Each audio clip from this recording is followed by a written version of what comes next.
अमर रहे। रामपुर तिराहा गोलीकांड की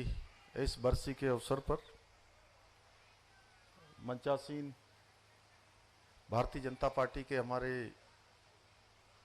यशस्वी प्रदेश अध्यक्ष आदरणीय महेंद्र भट्ट जी, भारत सरकार में केंद्रीय रक्षा एवं पर्यटन मंत्री आदरणीय अजय भट्ट जी,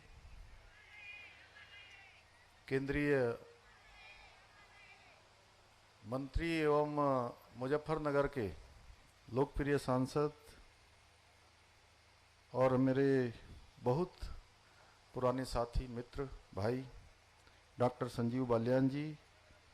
उत्तर प्रदेश सरकार के मंत्री आदरणीय कपिल देव अग्रवाल जी, रुड़की क्षेत्र के हमारे बगल के क्षेत्र से लगे हुए माननीय विधायक प्रदीप बत्रा जी, जिला अध्यक्ष भारतीय जनता पार्टी मुजफ्फरनगर सुधीर सैनी जी, श्री वीरपाल जी अध्यक्ष जिला पंचायत मुजफ्फरनगर, श्री राजपाल सैनी जी पूर्व मंत्री, जिला पंचायत हरिद्वार के अध्यक्ष किरण चौधरी जी, श्रीमती मिथिलेश पाल जी पूर्व विधायक, उमेश मलिक जी पूर्व विधायक, प्रमोद अटवाल जी, श्री सत्य प्रकाश जी, अभी अभी उत्तराखंड सरकार में जिनको दायित्व मिला है, बहन मधु भट्ट जी, गौ सेवा आयोग के अध्यक्ष और जिनका मुजफ्फरनगर की धरती से बहुत पुराना संबंध रहा है, आदरणीय राजेंद्र अंथवाल जी, भारतीय जनता पार्टी हरिद्वार के जिला अध्यक्ष आदरणीय शोभाराम प्रजापति जी, श्री गौरव कौशिक जी, श्री सागर गोयल जी एवं यहाँ पर बैठे हुए आदरणीय बालियान जी समेत बहुत सारे हमारे सभी मंचासीन सभी गणमान्य और आए हुए सभी उत्तराखंड आंदोलन में भाग लेने वाले सभी भाइयों एवं बहनों, मुजफ्फरनगर क्षेत्र के बड़ी संख्या में यहाँ पर आए हुए सभी हमारे सभी गणमान्य सभी उपस्थित भाइयों बहनों एवं संस्कृति विभाग के हमारे सचिव श्री हरीशचंद्र सेमवाल जी और बीना भट्ट जी, मैं उपस्थित पत्रकार मित्रों एवं छायाकार बंधुओं, मैं सबसे पहले तो हमारे आंदोलनकारियों द्वारा जो राज्य निर्माण के लिए सही गई कठोरतम पीड़ाओं में से एक इस धाम पर आयोजित, इसको हम कह सकते हैं कि एक ऐसा धाम जहाँ पर राज्य आंदोलन के लिए बहुत बड़ा आंदोलन हुआ, बहुत सारी यातनाएं, बहुत सारी पीड़ाएं, क्रूरतम तमाम प्रकार से यहाँ पर लोगों ने, हमारी माताओं बहनों ने जिसको सहन किया, उसकी बरसी के अवसर पर मैं एक एक आंदोलनकारी को, एक एक शहीद के परिजनों को, शहीदों को, सबको मैं आज इस अवसर पर मैं सादर नमन करता हूँ, प्रणाम करता हूँ कि निश्चित रूप से हम कह सकते हैं कि उत्तराखंड बनाने के लिए चलाए गए आंदोलन के दौरान जितने जख्म मिले, उसमें से अगर कोई सबसे बड़ा जख्म था, सबसे गहरा जख्म था, जो आज भी इतने लंबे कालखंड के बाद भी 2 अक्टूबर 1994 से लेकर आज तक लगातार ये 30वां वर्ष होने को है, लगातार हम प्रत्येक वर्ष उनका स्मरण करते हैं, प्रत्येक वर्ष यहाँ पर बरसी का कार्यक्रम आयोजित करते हैं। तो मैं कह सकता हूँ कि ये सबसे गहरा जख्म था जो कभी भरा नहीं जा सकता है। इस अवसर पर आप सब जानते हैं, शांतिपूर्वक आंदोलन कर रहे उत्तराखंडियों को ये घाव ये आज तक नहीं भरा और प्रदेश का एक एक जन आज भी इसके दर्द को महसूस करता है। पिछले वर्ष हमारे महेंद्र भट्ट जी, इनकी पूज्य माता जी, इस पूरे आंदोलन में किस प्रकार से उन्होंने भाग लिया था, आप गत वर्ष बहुत भावुक हो गए थे। और इस राज्य आंदोलन में जो रामपुर तिराहा कांड में गोलीकांड हुआ था, उस गोलीकांड में रविंदर रावत जी, सत्येंद्र चौहान जी, गिरीश भद्री जी, राजेश लखेड़ा जी, सूर्य प्रकाश थपलियाल जी, अशोक कैसिव जी और राजेश नेगी जी, ये उनकी शहादत हुई। उनकी शहादत की बदौलत ही ये उत्तराखंड राज्य बनने का मार्ग प्रशस्त हुआ। मैं आज इस अवसर पर उनको भी नमन करता हूं। इसके साथ साथ जो 1 सितंबर 1994 को खटीमा का गोलीकांड हुआ, जहां मैं भी पला बड़ा, जहां से आया, मैंने स्वयं 1 सितंबर 1994 के उस गोलीकांड को, उस आंदोलन को देखा। कितनी बर्बरतापूर्वक पुलिस ने लाठियां चलाई, गोलियां चलाई, किस तरह से अपने पैरों के नीचे आंदोलन करने वालों को कुचल दिया गया। वो बहुत ही दर्दनाक दृश्य था और उसको हमने अपनी आंखों के सामने देखा। हजारों हजार आंदोलनकारियों पर जिस प्रकार से गोलियां और लाठियां चलाई गई, उसकी परिणति हुई कि अगले दिन 2 सितंबर 1994 को मसूरी में गोलीकांड हुआ और उसके ठीक एक माह बाद दिल्ली जा रहे निहत्थे आंदोलनकारियों पर, हमारे भाइयों पर, बहनों पर, इसी जगह पर, ये मुजफ्फरनगर की धरती पर, उस समय की तत्कालीन सरकार समाजवादी पार्टी की सरकार थी। समाजवादी पार्टी की सरकार और केंद्र में उस समय कांग्रेस की सरकार, जो मौन होकर ये सब देखती रही, उनके मुंह से एक शब्द भी उस समय नहीं निकला। भाइयों बहनों, मैं कह सकता हूं कि उत्तराखंड के अंदर तो हमने, जहां उत्तराखंड की जनता ने लगातार हमको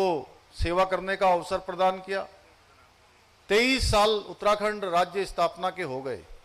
और हर बार उत्तराखंड के अंदर एक परिपाटी चलती थी, एक मिथक चलता था कि चुनाव होता था, एक बार एक पार्टी की सरकार बन जाती थी और दूसरी बार दूसरी पार्टी की सरकार बन जाती। पहली बार उत्तराखंड की जनता ने इस मिथक को तोड़ने का काम किया और उत्तराखंड के अंदर लगातार हमको सेवा करने का अवसर दिया, क्योंकि हम शुरू से राज्य के आंदोलनकारियों के सपनों के अनुरूप उत्तराखंड राज्य को बनाना चाहते थे। हमारे शहीदों के अपेक्षाओं के अनुरूप उत्तराखंड राज्य को चलाना चाहते थे, उसको आगे बढ़ाना चाहते थे और उसी सोच का परिणाम था जिसके बारे में आदरणीय अजय भट्ट जी ने कहा कि हमारे उस समय के प्रधानमंत्री श्रद्धेय अटल बिहारी वाजपेयी जी ने हमको उत्तराखंड राज्य दिया। उत्तराखंड राज्य की मांग को अगर किसी ने पुरजोर समर्थन किया तो भारतीय जनता पार्टी ने किया और समाजवादी पार्टी को तो पूरी तरह से उत्तराखंड में कहीं खाता भी नहीं खुलने दिया। उत्तराखंड की जनता उसको हमेशा एक जख्म के रूप में मानती है। आज उत्तर प्रदेश की सरकार ने भी इस पूरे रामपुर तिराहा कांड की जो जांच के आदेश दिए हैं, मैं उत्तर प्रदेश की सरकार को भी मैं धन्यवाद करना चाहता हूं। उत्तर प्रदेश के मुख्यमंत्री आदरणीय योगी आदित्यनाथ जी का, उनकी सरकार का, हमारे कपिल देव अग्रवाल जी का, हमारे भाई संजीव बालियान जी का। और उन्होंने जिस प्रकार से, चूंकि ये भूमि मुजफ्फरनगर में है और यहाँ हमारा एक परिवार है, जैसा उत्तर प्रदेश और उत्तराखंड, ये सीमाएं इसकी तय हो गई हैं कि यहाँ से इस सीमा से इधर को उत्तर प्रदेश होगा, उधर को उत्तराखंड होगा।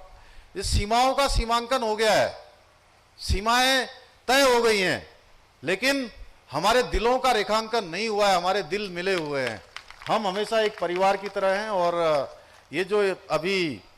हमारी चर्चा हुई, तो राज्य की सरकार ने बहुत सारा जो ये स्थान है, इस स्थान को ठीक प्रकार से हम यहाँ पर उत्तराखंड के बहुत सारे हमारे जो मूल संस्कृति से जुड़े हुए बहुत सारे उत्पाद हैं, उनका एक केंद्र हम यहाँ पर बनाएंगे, आज हमने तय किया है। इसके साथ साथ ये जो बरसी का जो कार्यक्रम है, चूंकि आज ही के दिन पूज्य महात्मा गांधी जी का भी जन्मदिन होता है, उनकी भी जयंती होती है। स्वर्गीय लाल बहादुर शास्त्री जिन्होंने जय जवान और जय किसान का उद्घोष किया था, देश के अंदर किसानों को संपन्न बनाने की दिशा में एक बड़ा काम उन्होंने किया था। तो निश्चित रूप से इस दिन को एक और भव्य तरीके से और जो है श्रद्धांजलि हमारी एक बड़े रूप में यहाँ पर मनाई जाए, उसके लिए हमारे भाई संजीव बालियान जी ने अभी यहाँ पर कुछ योजना बनाई है और निश्चित रूप से चूंकि हम लोग वहाँ से आते हैं और सब लोग हमारे यहाँ के लोकल के स्थानीय लोग यहाँ पर रहते हैं, आप सब लोगों का भी एक कार्यक्रम है और मुझे बड़ा अच्छा लगता है कि संजीव भाई और पूरी टीम, हमारे कपिल देव जी पहले से भी आते होंगे, लेकिन संजीव जी लगातार आज मैं अपना सौभाग्य मानता हूं कि मुझे मुख्य सेवक के रूप में आज तीसरी बार इस श्रद्धांजलि समारोह में आने का सौभाग्य प्राप्त हुआ। उन अमर शहीदों को मैं श्रद्धांजलि दे रहा हूं जिन्होंने हंसते हंसते कहीं ना कहीं अपने प्राणों का बलिदान दिया, अपनी माँ की ममता को छोड़ दिया, बहन की राखी को छोड़ दिया, अपने तमाम घर परिवार को छोड़कर वो आगे बढ़े। तो आप भी लगातार मेरे साथ आज तीसरे वर्ष यहाँ पर इस श्रद्धांजलि सभा में आए हुए, तो आने वाले समय में हम इसको और विस्तार पूर्वक इसको मनाएंगे। मैं ये कहना चाहता हूं कि हमने आंदोलनकारियों को पूरा मान सम्मान और अधिकार देने का भी संकल्प लिया है। उनकी आशाओं आकांक्षाओं के अनुरूप उत्तराखंड के आंदोलनकारियों के जो स्वप्न थे उसके अनुसार जो उन्होंने स्वप्न देखे थे, उन सपनों को साकार करने के लिए हम लगातार काम कर रहे हैं। उनके सपनों का उत्तराखंड बनाने के लिए काम कर रहे हैं। अभी हाल ही में हमने 10% का जो क्षैतिज आरक्षण है वो सरकारी नौकरियों में देने का निर्णय लिया था। कुछ एक थोड़ी सी उसमें एक आध पेज कुछ ऐसा रह गया था, वो प्रवर समिति को वो हमारा विधेयक गया हुआ है, जल्दी ही प्रवर समिति से वो पूरा हो जाएगा। विधानसभा में हम उसका विधेयक जल्दी ही बना देंगे और साथ ही साथ हमारे ही कार्यकाल में जहां एक और आंदोलनकारियों की हमने पेंशन बढ़ाने का कार्य किया, वहीं दूसरी ओर राज्य आंदोलनकारियों की मृत्यु के पश्चात उनके आश्रितों को भी पेंशन देने का भी हमने निर्णय लिया है। इसके साथ ही हम राज्य आंदोलनकारियों को, चूंकि थोड़ा पेंशन में भी